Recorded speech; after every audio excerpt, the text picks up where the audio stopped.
tidak kalah penting, apa yang membuat kita selalu optimis? Target-target materi sudah, pertemanan, persahabatan, perkawanan sudah, punya target-target sudah, berserah diri kepada Allah sudah. Apalagi yang belum?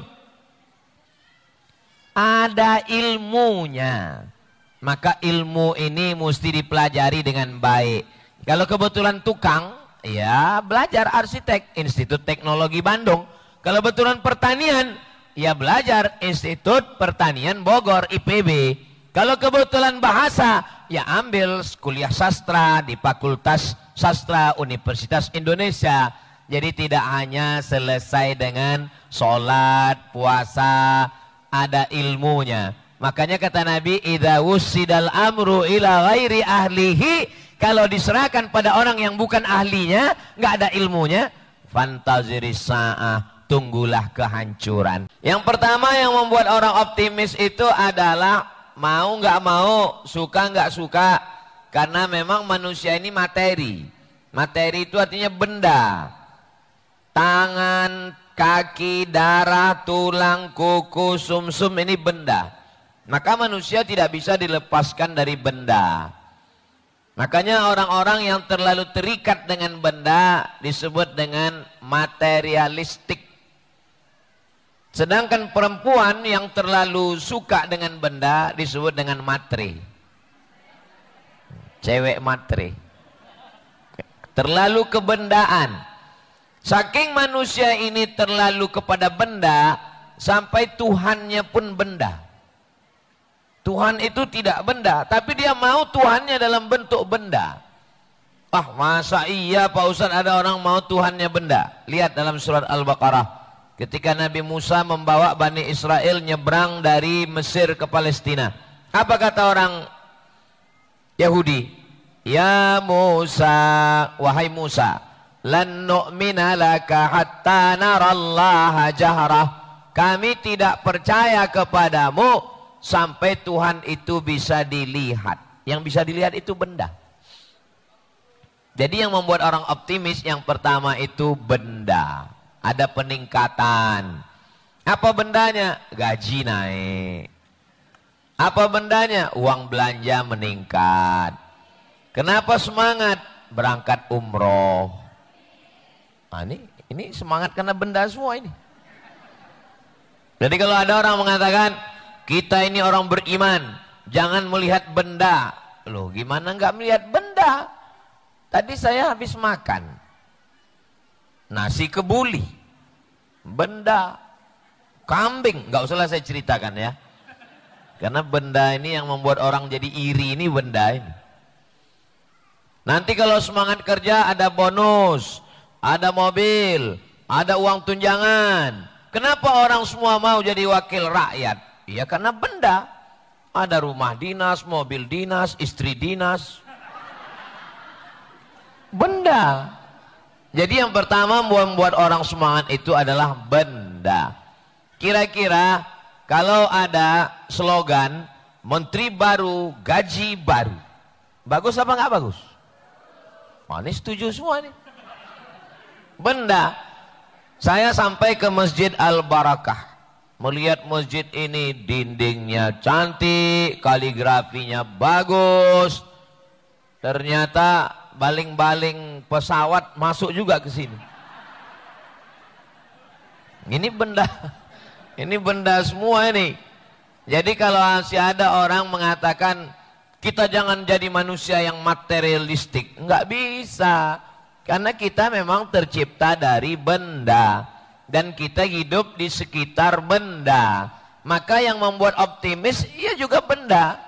Maka guru-guru yang berprestasi berangkat umroh di Ma'had Az-Zahra, tempat saya mengajar, tempat Ustazah Fatimah. Memang kita berikan motivasi. Setiap tahun ada peningkatan gaji, ada sumbangan, ada insentif, ada tambahan. Jadi jangan lepaskan manusia dari benda. Yang tidak boleh itu adalah hanya mengedepankan benda sampai lupa nilai. Karena di balik benda itu ada nilainya. Itu yang tidak boleh. Saya kemari langsung diberi jaket anti delay.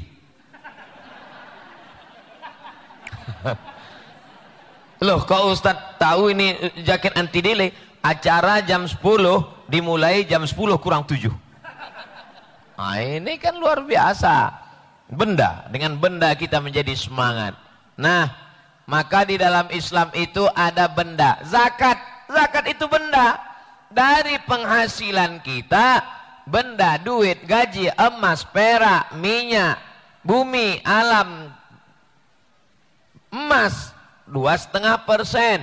Kalau beratnya 85 gram. Nah, jadi yang membuat manusia semangat itu benda, maka tidak ada salahnya meningkatkan benda-benda. Mama, supaya mama semangat, ini anggaran gaji 2025 ditingkatkan. Setuju, Bu? Tuh, optimis semua.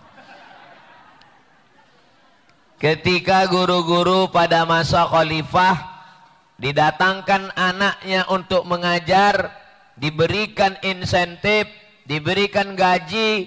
Khalifah Umar bin Abdul Aziz memberikan atoya, gaji dan insentif tambahan, lalu kemudian langsung dipotong atas, seimbang antara materi dan non materi. Gaji itu materi, tapi ketika dipotong 2,5%, kamu akan dapat pahala. Pahalanya mana? Maka silakan orang berprestasi kasih bonus. Begitu juga dengan siang ini. Ustaz Abdul Somad, Ustaz ceramah hanya 40 menit. Nanti tanya jamaah. Yang bisa jawab pertanyaan dikasih buku. Bukunya benda. Yang bisa jawab pertanyaan diberangkatkan umroh. Ini yang saya agak cemas. Saya tanya yang berangkat berapa? 1 orang. Jadi nanti untuk yang pertanyaan hadiahnya buku, itu saya yang nanya. Tapi untuk yang pertanyaan hadiahnya umroh, saya serahkan ke senior saya. Saya ke Mesir 98, kakak kelas saya ke Mesir 94. Jadi beliau 4 tahun di atas saya, sesuai tahun keberangkatan ke Mesir, jadi saya serahkan ke beliau. Kenapa begitu? Karena kalau yang berangkat 1 orang, yang nggak berangkat lebih banyak marah daripada yang suka sama saya. Gara-gara apa? Gara-gara benda. Jadi kalau ada, supaya optimis, diberi bonus, diberi reward, diberi bantuan, diberi insentif, itu boleh atau tidak boleh? Boleh. Tapi bekerja hanya gara-gara bonus, itu yang tidak boleh. Kita bekerja karena Allah. Bismillahi tawakkaltu ala Allah, la haula wala quwata illa billah. Aku nikahkan engkau dengan anakku dengan mahar karena Allah. Ya enggak bisa. Mesti ada benda. Aku nikahkan engkau dengan anakku dengan mahar sebentuk cincin emas tunai. Benda, materi. Siapa yang menghilangkan benda dari ajaran agama Islam, maka dia sudah meninggalkan sebagian dari ajaran agama Islam. Ada orang yang tidak mau benda. Perempuan itu benda. Perempuan kok benda ya? Benda maksud saya nampak, materi, darah, daging, kulit, kuku, sumsum, tulang. Secara substansi dia tidak benda. Tapi secara materi dia adalah seperti benda. Maka ketika perempuan itu mau dinikahkan, maka ada kompensasi antara benda yang tidak benda. Saya punya anak perempuan, dibesarkan, disekolahkan, tetes peluk keringat air mata. Ketika saya nikahkan dengan lelaki, ada kompensasi benda. Apa dia? Mahar. Tapi mahar tidak bisa membayar 25 tahun memperjuangkan seorang anak. Bapak punya anak 25 tahun dikasih makan. Ibu melahirkan meregang nyawa dengan tetes peluk keringat air mata. Tiba-tiba hanya dibayar dengan seperangkat alat sholat dan kitab suci Al-Quran mukena 100.000. Itu bukan kompensasi. Itu namanya ganti rugi. Sudah diganti rugi. Lalu kenapa ibu mau menyerahkan anak ibu? Yang ibu lahirkan meregang nyawa, sobek daging badan ibu. Kenapa bapak mau menyerahkan? Karena tidak semuanya materi, tapi ada yang non materi, bahwa ini ada pahala. Itulah yang membuat orang optimis. Bismillahi tawakkaltu 'alallah, la haula wala quwata illa billah. Bagi atasan, bagi direktur, bagi yang punya kekuasaan, kalau mau karyawan pegawai optimis, kasih materi. Bagi yang di bawah, kalau mau semangat, mesti ada tambahan. Tapi dia bukan yang utama, karena diri manusia ini tidak semuanya materi. Kalau di badan manusia ini semuanya materi, maka dia bukan manusia. Lalu dia siapa? Robocop. Robocop itu badannya materi semua, karena nggak ada ruhnya. Sedangkan manusia ini ada tulang, ada darah, ada kuku, ada bulu, ada sumsum, tapi ada yang non materi. Itulah dia ruh. Ruh bukan materi. Allah meniupkan ruh ke dalam badan kita. Hari ini saya diberikan kursi duduk di atas, itu karena masih ada ruh di dalam. Tapi kalau sudah ruh ini keluar, maka saya tidak lagi duduk di atas, tapi sudah terbaring di lantai. Innalillah wa inna ilaihi rajiun. Wahai para pimpinan, saya tidak sebut Pak JM karena orangnya ada di sini. Maka silakan berikan reward, silakan naikkan insentif, silakan berikan semangat bagi yang berprestasi, bekerja, dapat ini, dapat ini. Tapi itu bukan segalanya. Ini yang membuat orang optimis yang pertama. Yang kedua, apa yang membuat orang optimis? Yang membuat orang optimis adalah target. Target itu yang membuat orang optimis. Kamu rencana gimana? Rencana saya umur 22 S1, umur 24 S2, umur 27 S3, umur 30 S3. S3 maksudnya bini. Ada target-target. Orang kalau tidak ada target, ketika ditanya gimana target ke depan, la haula wala quwata illa billah. La haula wala quwata illa billah itu diucapkan setelah target tercapai. Setelah target tercapai, lalu kemudian orang nanya, hebat ya prestasi kamu.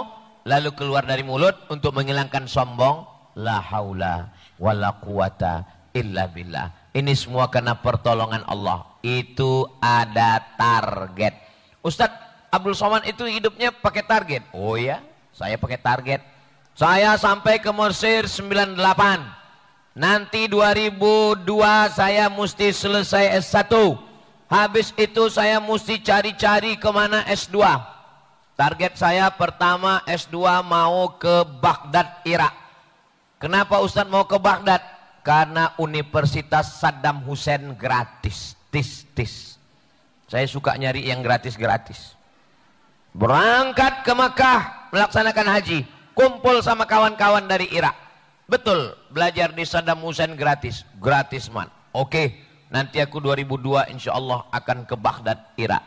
Begitu saya tamat 2002, Universitas Saddam Hussein itu rata dengan tanah, dibom sama George Bush. Pulang saya, melanjutkan ke Malaysia, tapi hati saya tetap di Timur Tengah. Setiap buka www.google.com nyari beasiswa. Akhirnya berangkat lagi ke Maroko. Setelah itu berangkat ke tempat Ustadz di Sudan. Jadi kami ini 2 kali 1 alma mater. Sama-sama di Mesir, sama-sama di Sudan, dan sekarang sama-sama alumni Angkasa Pura. Bapak Ibu yang dimuliakan Allah SWT, ada target kita ke depan. Jadi dalam Islam ini boleh orang punya target. Ya, Nabi mengajarkan ada target-target yang mau dicapai. Mana ada Nabi Muhammad punya target? Oh, ini bukan orang ngerti Islam. Apa kata Nabi SAW? Latuftahannal Konstantinia, kalian akan merebut Konstantinopel. Targetnya nggak tanggung-tanggung. Ini kota Makkah, ini kota Madinah. Makkah di sini, Madinah di atas, atasnya lagi Palestina. Nabi nggak ada bilang kamu akan merebut Palestina. Enggak, targetnya terlalu dekat kalau merebut Palestina. Kamu akan merebut Konstantinopel. Waktu itu kota yang paling hebat di dunia ini adalah Konstantinopel. Konstantinopel itu di mana Pak Ustadz? Sekarang Konstantinopel itu berubah jadi kota namanya Istanbul. Nabi punya target, la tufta'annal Konstantiniyah, kamu akan merebut Konstantinopel. Berapa lama baru Konstantinopel itu bisa direbut? 700 tahun. Tapi jangan gara-gara ini nanti setiap rapat Pak JM nanya, kenapa target kita belum tercapai? Nabi saja merebut Konstantinopel 700 tahun Pak JM. Ini saya mau ngasih tahu bahwa ada target. Karena target itulah manusia jadi semangat. Datang sahabat Nabi untuk mengejar target itu. Dia pergi ke Konstantinopel, mau merebut Konstantinopel, tidak tercapai, tapi pahalanya sampai. Makamnya ada di Istanbul di bawah pohon kayu. Nama sahabatnya Abu Ayyub Al-Ansari. Umurnya ketika ke Konstantinopel 80 tahun. Umur 80 tahun membuat semangat. Kenapa semangat? Karena ada target yang mau dicapai. Jadi setiap orang punya target, insya Allah dia semangat terus. Ustadz, apalagi target Ustadz? Ya rahasia saya dengan Allah. Ada target-target saya yang mau saya capai. Saya mau membangun pondok pesantren di pedalaman supaya anak-anak tidak kena korban pendangkalan akidah. Mudah-mudahan tercapai, amin. Dulu saya punya target sekolah S1, S2, S3, profesor. Habis itu sudah tercapai. Tinggal satu lagi yang belum, almarhum. Itu nggak usah ditarget, datang sendiri. Saya mau punya target ada santri penghafal Quran gratis bisa belajar. Alhamdulillah, laki-laki 25, yang perempuan 25. Masih belum cukup, makanya kita buat lagi di beberapa tempat yang terasing, yang dai nggak sampai ke dalam. Kalau dai dari luar kita kirim susah, maka anak-anak pedalaman ini yang kita didik dari mulai TK Quran, SD Quran, SMP Quran, SMA Quran, S1 nanti akan balik lagi ke dalam program dakwah pedalaman. Mesti ada target-target. Abu Ayyub Al-Ansari umur 80 tahun, tapi dia tidak merebut Konstantinopel. Meninggal di Konstantinopel, dikuburkan di bawah pohon. Sekarang ada masjid, namanya Masjid Abu Ayyub. Panjang umur, sehat badan. Mudah-mudahan nanti kita bisa sholat di Masjid Abu Ayyub Al-Ansari di Konstantinopel, yang sekarang nama kota Istanbul. Penuh orang berziarah ke makam untuk mengambil barokah dari seorang sahabat Nabi Muhammad. 80 tahun semangat. Kalau ada target, kira-kira ada di antara kita ini umur 80 pas ditanya, Pak, Bapak siap berjihad? Yang muda-muda aja lah. Kenapa? Karena nggak ada target. Coba kalau ada target, karena dia ingin mendapatkan yang disebutkan Nabi dalam hadis itu, la tufta'annal Konstantiniyah, kamu akan merebut Konstantinopel. Wala ni'mal amiru amiruha, panglima terbaiknya adalah panglima. Wala ni'mal jaisyu dzalikal jaish, pasukan tentaranya pasukan ini yang terbaik. Dan ternyata itu tercapai di tangan seorang laki-laki bernama Muhammad, anak Sultan Murad. Karena dari generasi kakek-kakeknya Muhammad penakluk Al-Fatih, maka disebut dengan sang penakluk Al-Fatih. Umurnya 3 versi. Ada yang bilang 19, ada yang bilang 20, ada yang bilang 21, karena ikhtilaf penetapan tanggal lahirnya. Tapi ketiga-tiganya muda, 19, 20, 21. Sahabat Nabi jadi panglima perang namanya Usamah bin Zaid. Waktu diangkat Nabi umurnya 18 tahun. 18, 19, 20, 21. Kenapa semangat? Ada target. Sekarang anak-anak muda kita kalau ditanya, umur kamu berapa? 19. Apa yang sudah kamu taklukkan? Hati dia. Targetnya mesti jelas. Kalau hanya sekedar menaklukkan hati, untuk itu target yang penting tapi tidak terlalu urgen. Maka target yang ke depan ini mesti dalam kantor, di dunia dakwah, dalam memakmurkan masjid, begitu juga di angkasa pura. Maka target-target ini jelas insya Allah. Pertama materi, benda. Yang kedua ada target yang mau dicapai. Yang ketiga, apakah kita ini sekarang masih dalam target? Ya, karena kata Nabi, nanti kamu akan merebut Yaman. Yaman sudah Islam. Nanti kamu akan merebut Syam. Syam sudah Islam. Yaman sudah Islam. Syam 4 negara. Yordania, Suriah, Palestina, Lebanon, Islam. Tapi ada satu lagi target yang belum tercapai. Apa kata Nabi? Kamu akan merebut Rom. Rom itu menurut ulama adalah Romawi. Romawi itu adalah Italia. Puncak kerajaan Romawi zaman Nabi itu adalah Italia. Jadi yang dimaksud dengan Rom di zaman modern ini, kamu akan merebut Romawi. Ibu pulang ke rumah, kasih tahu ke anak-anaknya, anakku, target kamu adalah Romawi. Istri kamu nanti dari Italia. Rambutnya pirang, matanya biru, kulitnya putih. Khawatirnya ibu ngomong begitu, yang semangat malah bapaknya. Dari ketawanya kelihatannya bapaknya yang semangat. Target. Ibu bapak mesti punya cita-cita anak bapak yang akan mengumandangkan azan di Menara Eiffel. Jadi jangan hanya sekedar kagum melihat Menara Pisa, bertakbir mengumandangkan Allahu Akbar, Allahu Akbar. Begitu target kita ke depan. Gimana ibu-ibu? Siap? Dari bunyinya nggak yakin saya. Eropa itu akan menjadi Islam, bukan dengan pedang, bukan dengan meriam, bukan dengan bom.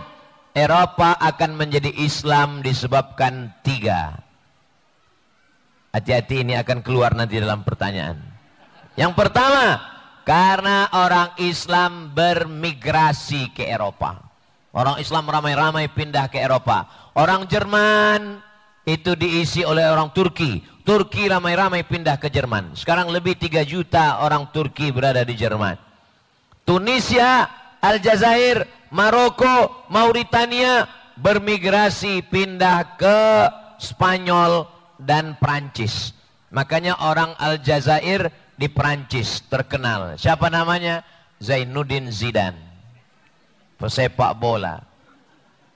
Lalu kemudian orang India, Pakistan, Bangladesh, IPB, India, Pakistan, Bangladesh bermigrasi ramai-ramai ke UK, United Kingdom, Inggris. Bahkan wali kota Inggris pun orang Islam. Artinya apa? Orang Islam setiap kali digempur dengan peperangan, Somalia perang, lari ke Eropa.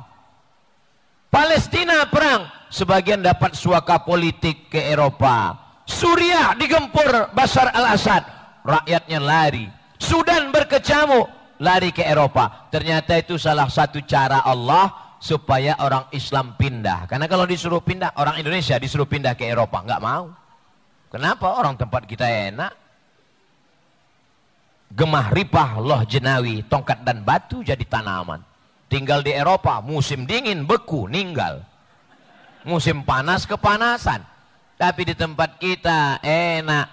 Lihatlah orang Eropa terbang mendarat di Angkasa Pura, Soekarno, Cengkareng Airport sampai kemari. Untuk apa? Hanya untuk menikmati cuaca yang indah. Dan kita sepanjang tahun cuacanya indah. Mereka pas musim dingin mati semua tanaman. Pas musim panas, sepanas-panasnya. Tempat kita, saya ditanya sama mereka, berapa musim di tempat kamu? Tempat kami ada 4 musim. Musim bunga, musim gugur, musim salju, musim panas. Saya bilang di tempat kami ada musim durian, musim rambutan, musim asap, musim hujan, musim pilkada 5 tahun sekali. Musim yang paling enak, paling nyaman, tropis di tempat kita. Orang Arab suka, orang Barat suka, alamnya cantik dan indah, hijau, Begitulah Allah Subhanahu wa taala. Jadi, kenapa Eropa itu Islam? Karena orang Islam bermigrasi, berpindah ke sana. Yang kedua, kenapa Eropa itu akan Islam? Karena orang Eropa sendiri mati dan tidak punya keturunan. Kenapa nggak punya keturunan? Karena LGBT, laga pedang. Nggak menghasilkan apa-apa, kena penyakit virus HIV AIDS, kena penyakit raza singa, akhirnya mati. LGBT itu sebenarnya laknat yang diturunkan Allah untuk orang Eropa yang tidak menjalankan syariat Islam, sehingga mereka tidak mati karena peperangan, mereka tidak mati karena pedang, tapi mereka mati sendiri karena LGBT. Makanya orang kita jangan latah mengambil kuman LGBT itu. Yang ketiga, kenapa Eropa itu akan dikuasai Islam? Karena orang Islam diajarkan banyak anak, banyak rezeki. Orang Islam itu kalau menikah zaman dulu belum ada TV, belum ada handphone. Habis sholat Isya mati lampu, tidur, anak 10. Zaman sekarang gara-gara nonton TV, main handphone, akhirnya banyak istri-istri yang tidak disentuh suaminya karena sibuk main handphone. Kan nggak bisa dikirim pakai Bluetooth. Habis waktunya. Coba ke antara kita ini tanya kakeknya dulu, saudaranya berapa. Almarhumah ibu saya anak nomor 10. Sepupu saya rata-rata 10. Orang Islam sampai jadi slogan di bangsa kita. Banyak anak, banyak rezeki. Apalagi di musim pilkada hitungannya per kepala. One man, one choice. One man, one vote. Apa maknanya? Orang Islam menganggap pernikahan juga begitu. Fankihu ma tabalakum minan nisa'i masna wa thulatha wa ruba'. Ibu kalau kebetulan sholat tahajud sama suami, ayatnya itu waspadalah. Fankihu ma tabalakum minan nisa'i masna wa thulatha wa ruba'. Kata istrinya, apa enggak ada ayat lain, Mas? Di antara istri ini melahirkan 10. Kata Nabi, inni mukatsirum bikumul umam. Saya bangga ketika nanti kumpul semua nabi-nabi. Umat yang paling banyak adalah umatnya Nabi Muhammad sallallahu alaihi wasallam. Jadi motivasinya itu adalah merebut Eropa. Saya yakin dan percaya ini anak-anak muda. Saya sudah tua, sudah masa lalu. Yang akan merebut Eropa ini kalian anak-anak muda. Kalianlah yang akan punya istri mata biru, rambut pirang, kulit putih, tinggi 2 meter insya Allah. Amin. Saya lihat yang semangat malah yang bapak-bapak. Nah, berikutnya yang ketiga. Apa yang membuat orang selalu optimis? Karena dia bersama dengan saudara-saudara. One man show tidak menghasilkan apa-apa. Nggak bisa hidup ini one man show. Kenapa saya optimis? Tadi pagi saya berangkat dari Medan habis sholat subuh, Kuala Namu. Begitu duduk saya di pesawat, baca doanya di pesawat itu kan Bismillahirrahmanirrahim, subhanalladzi sakhkhara lana hadza. Habis itu saya tambah bacaan, Bismika Allahumma ahya wa amut. Dari mulai take off tidur, landingnya baru alhamdulillahilladzi ahyana ba'da ma amatana. Sampai di airport saya disambut oleh saudara-saudara saya. Coba kalau tadi saya nggak ada yang nyambut, ini nggak sampai ke masjid. Bisa-bisa udah di Blok M saya sekarang. Ada saudara kita, ada teman, ada sahabat. Jangan sendirian. Kalau sendirian kita pesimis. Tapi kalau bersama, lihatlah pemain bola. Kenapa pemain bola itu optimis? Karena ketika penyerang di depan, dia tidak akan kebobolan. Kenapa? Karena ada penjaga gawang. Penjaga gawang memang nyantai di belakang, tapi dia selalu mensupport striker penyerang di depan. Dan mereka nggak pernah kelahi. Nggak pernah penjaga gawang itu ngomong, striker, cuman berani di depan, sini dong. Dan nggak pernah penyerang itu ngomong, Alah ente cuman di belakang aja. Kalau memang berani maju ke depan. Mereka sudah dengan tugasnya masing-masing. Jadi kita ini punya tugas masing-masing.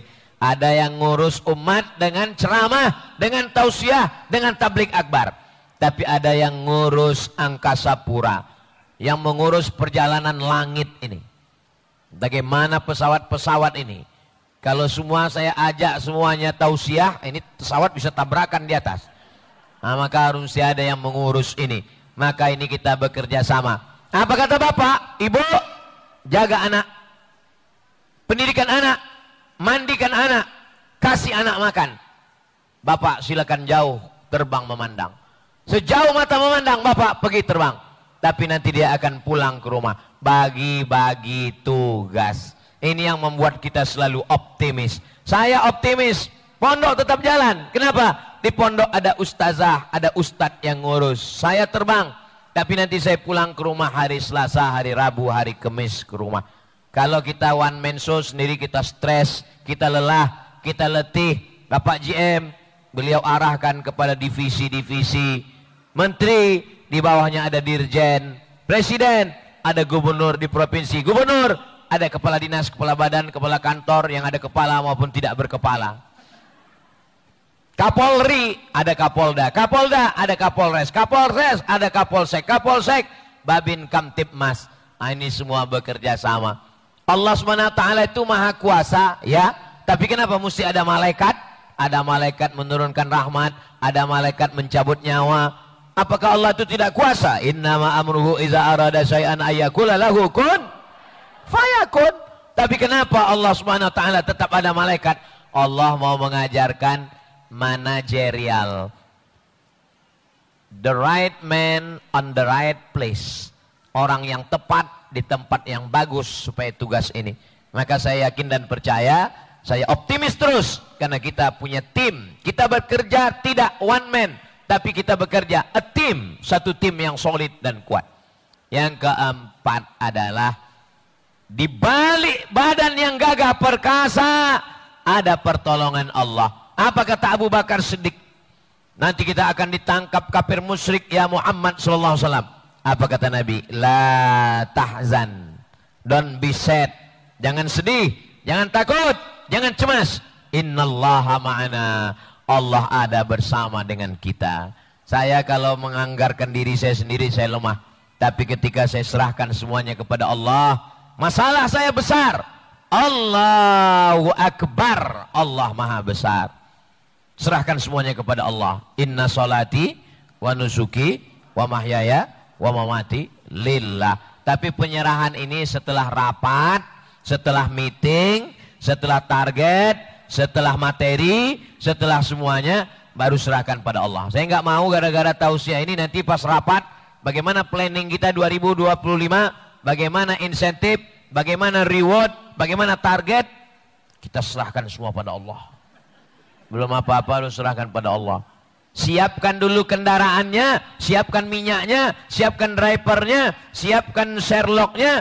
Setelah itu baru serahkan pada Allah. Bismillahi tawakkaltu 'alallah, la haula wala quwata illa billah. Saya yakin Allah sudah siapkan rezeki saya di tahun 2025. Tapi Allah ingin melihat saya bagaimana meraih mengambil rezeki itu. Ini di atas meja ini Allah sudah siapkan rezeki saya. Ada anggur dua jenis, hijau dan merah. Ini namanya anggur koalisi. Ada pisang, ada jeruk, ada lengkeng. Ini memang disiapkan untuk saya. Walaupun panitia belum ada ngomong, saya husnuzon. Saya optimis ini punya saya. Tapi kalau saya tidak berusaha untuk mengambilnya, mendekatkannya ke mulut saya, jangan sekarang Ustaz. Ini tidak akan mungkin masuk sendiri ke mulut saya. Mesti ada usaha dan ikhtiar. Itulah dia beda kita dengan ahlul bid'ah wad dalalah, ahli yang sesat, sedangkan kita adalah ahlus sunnah wal jamaah. Kita percaya kepada takdir. Itu yang membuat kita optimis. Pemuda-pemuda, adik-adik yang belum menikah, kalian sudah ditakdirkan Allah, ada jodoh kalian. Makanya ada ungkapan, kalau jodoh tak Kalau jodoh tak kemana, tapi itu masih koma, ada ujungnya. Saingan di mana-mana. Jadi mesti ada ikhtiar, ada ta'aruf. Kebetulan bapaknya temenan. Oh itu anak saya. Oh iya pertemuan, ada janjian, ada ngobrol, ada planning rencana. Barulah terjadi pertunangan. Setelah itu akad nikah, ada walimah. Ini prosesnya ini yang indah. Maka walaupun kita sudah bersama, tapi kalau tidak ada Allah Subhanahu wa taala, ada anak muda yang gagah perkasa, Umar bin Khattab. Ada anak muda yang otaknya cerdas, Ali bin Abi Thalib. Ada anak muda yang hartanya banyak, Utsman bin Affan. Ada orang tua yang bijaksana, Abu Bakar Siddiq. Ada perempuan yang kaya raya, Khadijah. Ada perempuan yang cerdas, Aisyah. Ada perempuan yang siap bawa makanan naik ke Jabal Sur. Itulah dia Asma. Jadi tolong kita renung sejenak. Di antara kita nih mikir, ibu-ibu, saya nih Pak Ustadz nggak kuat, tapi duit saya banyak, Khadijah. Saya duit nggak banyak Pak Ustadz, tapi pikiran saya cerdas, Aisyah. Saya ini Pak Ustadz anak muda, nggak ada duit, kurang cerdas, tapi bertenaga, Umar bin Khattab. Saya ini Pak Ustadz kaya enggak, bertenaga juga enggak, cerdas juga enggak, Abu Lahab. Jangan cemas, ada posnya masing-masing. Nah, yang terakhir, yang kelima, ini yang tidak kalah penting. Apa yang membuat kita selalu optimis? Target-target materi sudah, pertemanan, persahabatan, perkawanan sudah, punya target-target sudah, berserah diri kepada Allah sudah. Apalagi yang belum? Ada ilmunya. Maka ilmu ini mesti dipelajari dengan baik. Kalau kebetulan tukang, ya belajar arsitek, Institut Teknologi Bandung. Kalau kebetulan pertanian, ya belajar Institut Pertanian Bogor, IPB. Kalau kebetulan bahasa, ya ambil kuliah sastra di Fakultas Sastra Universitas Indonesia. Jadi tidak hanya selesai dengan sholat, puasa, ada ilmunya. Makanya kata Nabi, idza wussidal amru ila ghairi ahlihi, kalau diserahkan pada orang yang bukan ahlinya, nggak ada ilmunya, fantaziris sa'ah, tunggulah kehancuran. Ini masjid yang cantik ini ada ilmunya.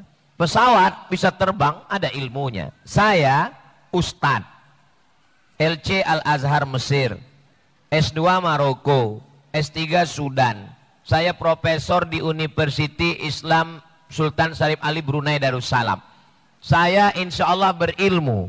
Tapi kalau saya tawarkan Bapak Ibu semua, ini ada tawaran dari saya, kita jalan-jalan ke Bali gratis, pilotnya saya. Mau? Nggak ada yang mau. Kenapa nggak mau? Kalau masalah sholat, sebelum berangkat kita sholat sunat hajat dulu.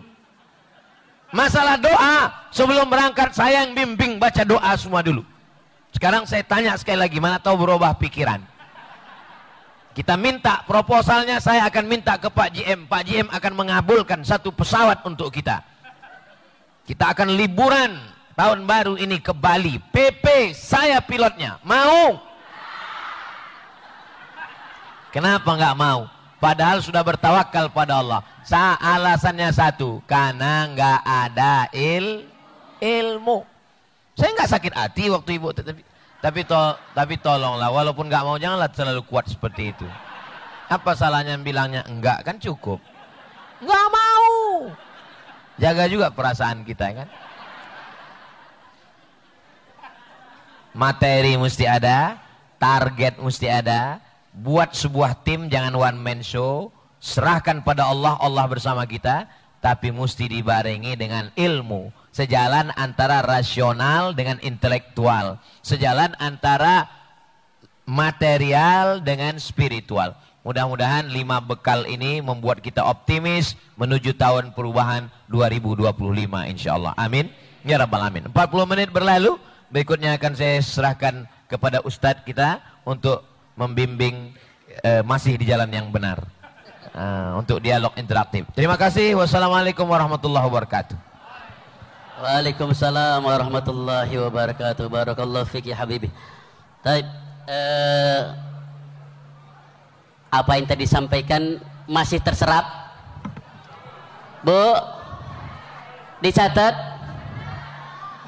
Coba kalau begitu kita tes dengan satu untuk hadiah pertama nih, sebelum nanti ada pertanyaan dari para jemaah. Dari titipan dari apa nih? Dari Al-Mikot dulu ya. Al-Mikot dulu saya. Nanti antum menjadi utamanya lah. Baik. Al-Mikot. Beliau menyiapkan 2 tumbler dan 2 bantal untuk yang tidur di mobil ini ya. Ya kalau tidur di balai-balai repot juga nih bantalnya nih. Satu pertanyaan dulu untuk bisa dijawab para jemaah nih.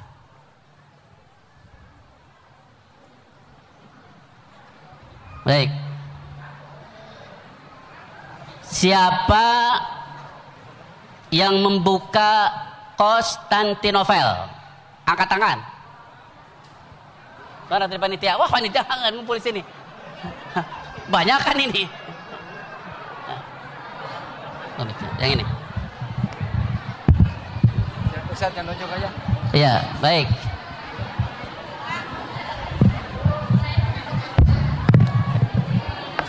Mana? Oh, ini udah depan. Ada sebelah sana tadi yang paling duluan itu. Mana? Siapa? Mana? Bapak ini? Yang ini baju biru. Oh iya, baju biru. Baju Pak.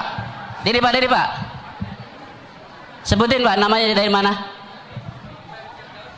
Ah, dari Brebes.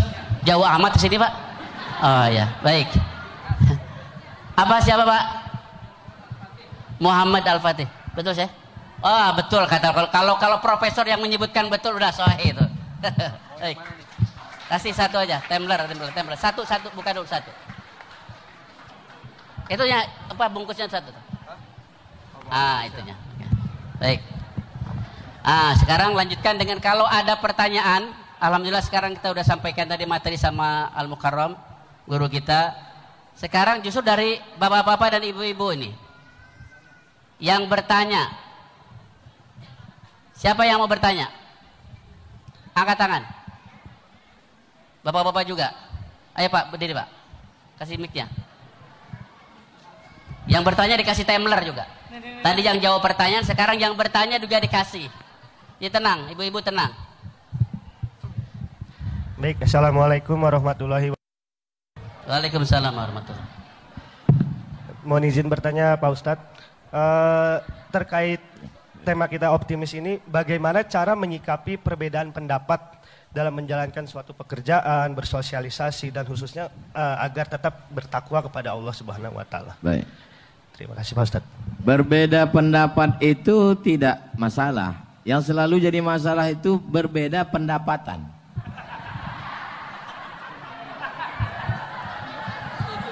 Jadi yang membuat orang kelahi itu adalah karena hasil dari berbeda pendapat menyebabkan berbeda. Nah, ini nampaknya paham semua. Bagaimana dalam Islam menyelesaikan perbedaan pendapat? Ada seorang sahabat Nabi. Berdua musafir. Sampai di tengah jalan. Nggak ada air. Waktu sholat masuk. Allahu Akbar, Allahu Akbar. Kalau tidak ada air berarti kan tayamum. Nah dia tayamum. Selesai tayamum dia sholat. Berdua. Begitu lanjut perjalanan ketemu kolam. Ketemu kolam air. Akhirnya yang dua ini berbeda pendapat. Yang satu mengatakan ya saya wudhu. Kan ada air. Dia wudhu lagi dia sholat. Yang satu bilang saya nggak sholat lagi. Orang saya sudah sholat. Berbeda. Dan mereka nggak kelahi gara-gara itu. Nggak ada tuh yang satu bilang kamu pelaku bid'ah dhalalah masuk neraka jahanam. Nggak ada. Dan setelah itu mereka pulang ketemu dengan Nabi. Cerita. Ya Rasulullah, tadi kami perjalanan nggak ada air, kami tayamum. Nggak lama setelah itu ketemu kolam, teman saya wudhu, dia ulang sholat lagi. Kata Nabi, Kepada yang tadi sudah sholat, dia sholat lagi. Laka ajrani, kamu dapat 2 pahala. 1 sholat pakai tayamum, 1 sholat pakai air. Yang enggak sholat pakai air, yang sholat pakai tayamum, kata Nabi, laqad asabata sunnah, perbuatanmu sudah sesuai dengan sunnah. Kedua-duanya benar. Ini contoh ikhtilaf yang kedua-duanya sama benar. Tapi enggak ada yang ketiga. Yang enggak sholat cuman ingat aja, kamu juga benar. Enggak ada, itu enggak ada. Itu tambahan dari periwayat pendusta pembohong. Apakah semua perbedaan pendapat itu diterima Nabi? Tidak. Ada salah satu sahabat musafir. Pas musafir nggak ada air. Kenapa selalu dalam cerita sahabat itu nggak ada air? Karena mereka tinggal di gurun dan tidak banyak persediaan air. Malamnya mohon maaf, dia mimpi basah. Bangun pagi nggak ada air. Akhirnya dia masuk guling-guling di tanah. Ya tamarrahu katamarrughil dabbah, berguling-guling di tanah seperti berguling-gulingnya hewan. Pas ditanya, kenapa kamu guling-guling? Saya kan mau mandi wajib, air nggak ada. Ya udah, diganti dengan guling-guling di lumpur. Air nggak ada. Setelah itu pulang ke Madinah, diceritakan ke Nabi. Ya Rasulullah, ini teman kami mandinya nggak ada air, akhirnya dia guling-guling di tanah. Kata Nabi, kalau junub nggak ada air, nggak perlu guling-guling, cukup tayamum saja. Jadi kalau benar menurut Nabi, Nabi biarkan. Tapi kalau salah, Nabi luruskan. Jadi perbedaan itu ada 2. Kalau saya berbeda dengan Al-Mukarram Ustadz, tapi perbedaannya masih antara benar atau benar sekali, saya mesti berlapang dada menerima perbedaan. Contoh, saya pakai celana, beliau pakai jubah. Beliau nggak ada mengkritik saya. Abdul Somad pakai jubah sunnah, pakai celana bid'ah. Kenapa? Karena masih sama-sama benar menutup aurat. Tapi kalau perbedaannya antara yang batil dengan yang hak, maka kita mesti berani mengatakan ini batil. Nah, bagaimana kita tahu ini betul, ini batil, ini batil, ini betul? Mesti ngaji, mesti belajar. Alhamdulillah, yayasan yang ada di bawah airport ini, masjid musolanya diatur dengan manajemen yang baik. Para asatiznya, guru-guru kita tadi Al-Mukarram ngasih tahu, Ustadz Salim Afillah datang ke Ustadz Fahmi Salim, senior kami di Al-Azhar, calon doktor tafsir, para ulama kita datang. Maka ketika kita berbeda, tapi perbedaan kita itu masih dalam ahlus sunnah wal jamaah, nata'awan fimat tafakna, bekerja sama pada perkara yang kita bisa, wa nata'azar fimah talabna, mari kita berlapang dada menerima perbedaan. Ini dalam masalah ikhtilaf agama. Adapun masalah kita di kantor, semuanya diselesaikan dengan wa amruhum syura bainahum, musyawarah. Jangan diselesaikan di grup WhatsApp. Grup WhatsApp tidak pernah menyelesaikan masalah, menimbulkan masalah baru. Saya kalau ada masalah orang dengan saya ajak ngopi darat. Kapan kita bisa kopdar? WhatsApp itu nggak kelihatan wajah orang itu senyum atau marah. Kita sangka, apa kabar kamu? Kita nggak tahu wajahnya senyum atau marah. Karena nggak ada intonasi suara. Karena tidak ada mimik wajah. Nah, maka grup WhatsApp itu hanya pengumuman kajian. Janjian ketemuan.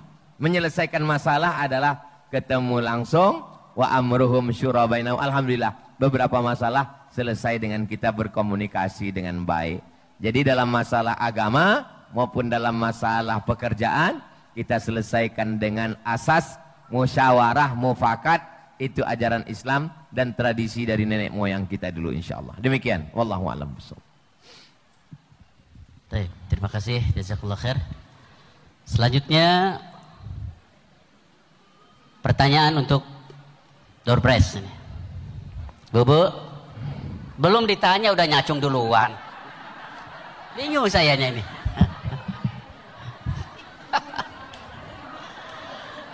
Pertanyaan ringan saja.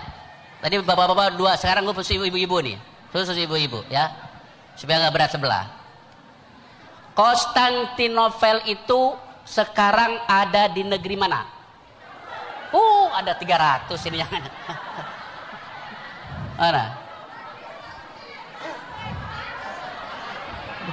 Paling belakang. Gak kelihatan ya, tiga ibu-ibu, bapak-bapak jangan. Hah? Yang belakang kan yang duluan tuh, paling duluan tuh, mana tuh? Yang coklat tuh, yang belakang tuh, yang berdiri tuh, yang berdiri yang coklat. Itu maju, maju. Apa Bu sebut situ, sebut situ. Istanbul, betul Pak Prof? Alhamdulillah, barakallahu fiik. Istanbul, baik. Udah nggak usah ke Prof, cuma di Istanbul doang. Alhamdulillah. Baik. Nah, sekarang bagian yang nanya. Siapa yang nanya? Oh, ibu-ibu, sok, baju merah. Itu kerudung merah. Ibu. Kerudung merah, awas jangan sampai lewat.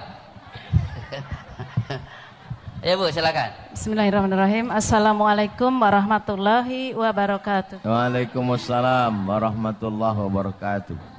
Berkaitan dengan yang diuraikan oleh Tuan Guru UAS tadi, Eropa akan menjadi Islam karena satu orang Islam berimigrasi ke Eropa, terus Eropa mati nggak punya keturunan, terus karena Islam diajarkan banyak anak, banyak rezeki. Pertanyaan saya, Eropa akan menjadi Islam itu kapan itu, Pak Ustadz? Terima kasih. Wassalamualaikum warahmatullahi wabarakatuh. Itu yang punya teori namanya Bernard Lewis. Yang punya teori itu laki-laki namanya Bernard Lewis. Kata Bernard Lewis, waktu saya baca tulisannya di Maroko, waktu saya kuliah di sana tahun 2004, 50 tahun lagi. 2004 sekarang sudah 2024, berarti 30 tahun lagi. Kata Bernard Lewis. Bernard Lewis ini orang Yahudi.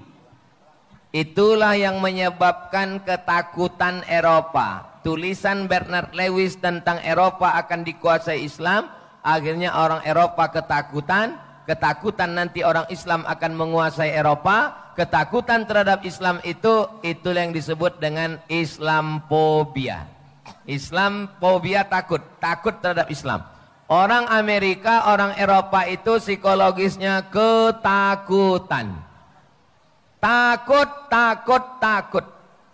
Dia kalau lagi duduk di pinggir laut, dia takut nanti ada makhluk dari laut ini naik ke atas menghancurkan kota. Namanya Godzilla. Dia kalau lagi di tempat parkir sendirian di mall, dia takut mobil-mobil ini nanti akan berubah menjadi manusia menguasai kota. Namanya Transformer. Dia kalau lagi ke kebun binatang, dia takut ini singa-singa ini akan mengamuk menjadi Mufasa dan Taka. Dia kalau lagi tengah malam, lagi ngelihat langit, dia takut ada makhluk langit yang lagi lapar, ilernya keluar mau menguasai kota. Namanya alien. Jadi psikologis mereka ketakutan. Maka siapa yang sudah melawan rasa takutnya, dia sudah selamat. Dan kita, apa kata Allah? Orang yang beriman, la khaufun alaihim walahum yahzanun. Orang beriman kepada Allah, dia tidak ada rasa takut, dia tidak ada rasa sedih. Takut sama sedih apa bedanya? Sedih masa lalu, takut masa depan. Sedih mengingat masa lalu, takut masa depan. Orang Eropa duitnya banyak, rumahnya besar, mobilnya mewah, takut terhadap masa depan. Stres, depresi, insomnia, nggak bisa tidur. Orang kita nggak ada duit, baru di PHK, baru ngelihat ustadz langsung tertidur. Rasa takutnya sudah bisa dia kendalikan. Nah, jadi itu teori bukan dari saya, itu orang Yahudi yang ngomong, namanya Bernard Lewis. Kenapa Nabi tidak bukakan aja rahasia? Nanti Mahdi akan datang tahun sekian, Nabi Isa akan turun tahun sekian, kiamat akan turun tahun sekian. Kalau semuanya dibukakan, kita ya udah nggak semangat lagi. Semangat itu justru karena masih rahasia. Sama seperti orang udah pacaran, udah nggak ada rahasia lagi, udah nggak semangat lagi. Tapi kalau masih ada rahasia, dia semangat. Maka memang segala sesuatu ada beberapa yang dibukakan Allah, tapi ada yang dirahasiakan Allah supaya kita tetap semangat. Jadi termasuklah kapan hari kiamat, termasuk kapan mati. Seandainya mati itu dibukakan Allah, Abdul Somad akan mati tanggal 28 Desember 2024. Hari ini saya nggak di sini. Hari ini saya tetap semangat. Kenapa? Karena saya nggak tahu kapan saya mati. Coba kalau saya tahu, Ustadz matinya besok. Ini hari ini saya sudah meriang-meriang. Ini memang rahasia Allah SWT supaya kita tetap terus semangat. Demikian. Wallahu a'lam bishawab.